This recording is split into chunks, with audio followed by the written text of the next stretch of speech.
I've spent years as a pharmacist handing out reflux medication to people in pain. And honestly, I never really questioned it because this is what we were trained to do. Until I started to get the same symptoms that my patients got, and I made a decision that I wasn't going to take the medication because I know what they do in the body. And I really want you to understand what they do too. Because once you understand it, you're not going to see reflux in the same way again. So by the end of this video, you'll understand something that most doctors don't explain. What PPIs do inside the body every time you take them. And there's a twist, and I'll get to it in a few minutes, that explains why these drugs stop working for so many people. And why, for some of us, they're actually making the root problem worse.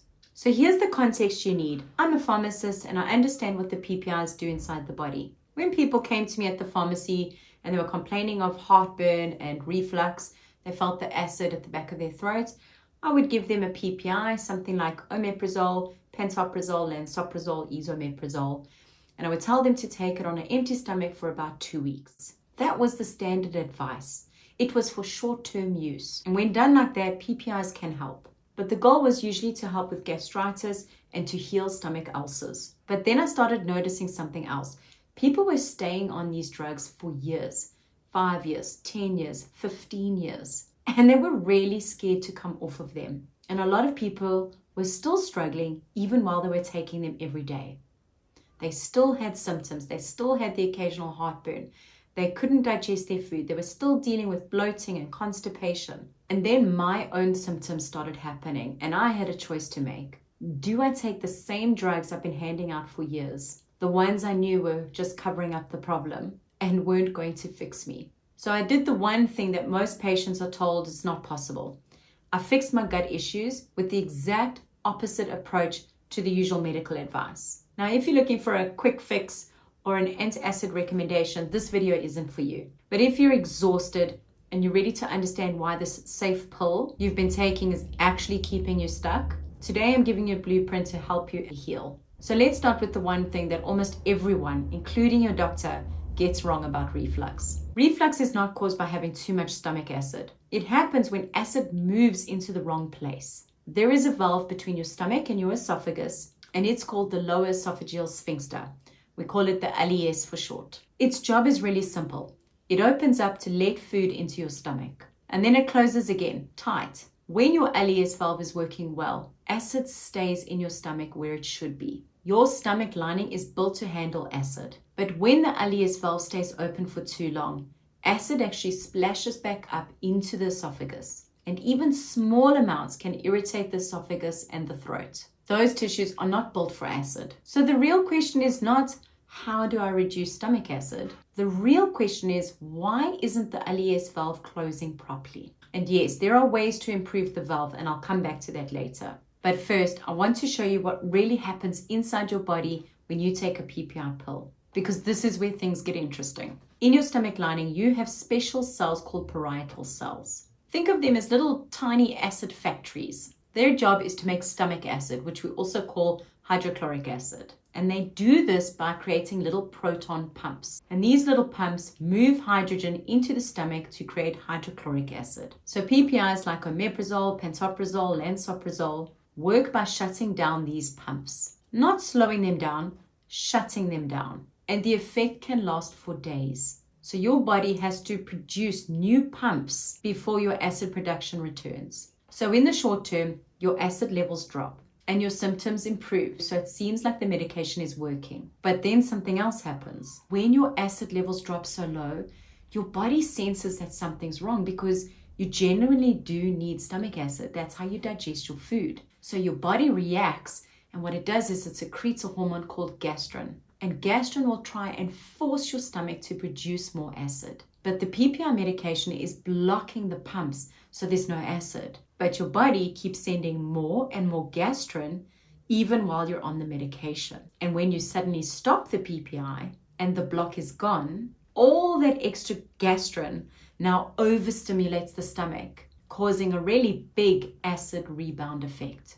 And this is why so many people feel so much worse when they stop taking a PPI for about 3 or 4 days, and why so many people are terrified of coming off of them. This is called rebound acid hypersecretion. And this is why you should never just suddenly stop a PPI without consulting your doctor or having a proper plan in place to help you get off it safely. And if you're interested in getting off your medication safely, you can book a call with me and we can see if that's an option for you. Now, I'm a pharmacist, I'm not a doctor. I can't tell you to stop taking your medication. What I can do, especially in this video, is just try and help you understand what is happening in your body. Now, here's the part that changes everything. Most people with long-term reflux do not have too much stomach acid. They have very low stomach acid. And if you've been on a PPI for years and you still don't feel great, this is why. Remember the ileus valve we spoke about earlier? That valve needs stomach acid to work properly. Acid in your stomach actually sends a signal to the valve telling it to close off. But when acid levels are low for too long a period, the valve doesn't close off and it's always constantly open. And the valve often stays open if you're on chronic PPI medication for years, if you've been stressed, sometimes from old age. And here's the problem. If you already have low stomach acid and then you lower it even more with a PPI, you may weaken the valve further. So the reflux doesn't really improve and the root problem gets worse. And this is why PPIs often stop working for people long term. And it's not because reflux can't improve. It's because the medication was only temporarily reducing your symptoms. It was quieting the alarm while the fire keeps burning. And to be honest, the effects go far beyond reflux.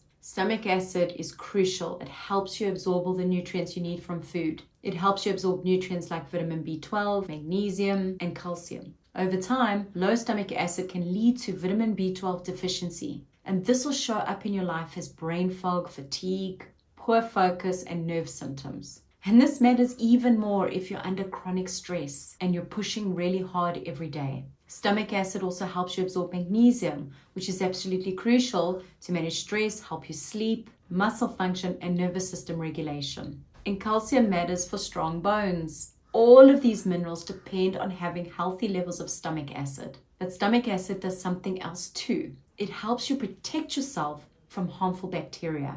The acid actually kills a lot of bacteria that you ingest through your food. But when your acid levels are low for a very long time, a lot of that bacteria actually survives and it makes its way into your small intestine. And this is how the research is linking long-term PPI use to a condition called SIBO, small intestine bacterial overgrowth. So the bigger issue is not just that, oh, the pill is not working as well anymore. Its long-term use contributes to conditions like SIBO and H. pylori and all your mineral deficiencies, which will create fatigue, hair loss. You'll see it in your skin and nails and your inability to digest food. So if you think your symptoms are linked to low stomach acid or a weak ileus valve, and you're ready to stop taking a PPI and using these symptomatic band-aid approaches, click the first link in the description to book a strategy call with me. And let's figure out a plan to get you back in control. Honestly, the reason your PPI isn't working isn't complicated. It was designed to reduce some symptoms.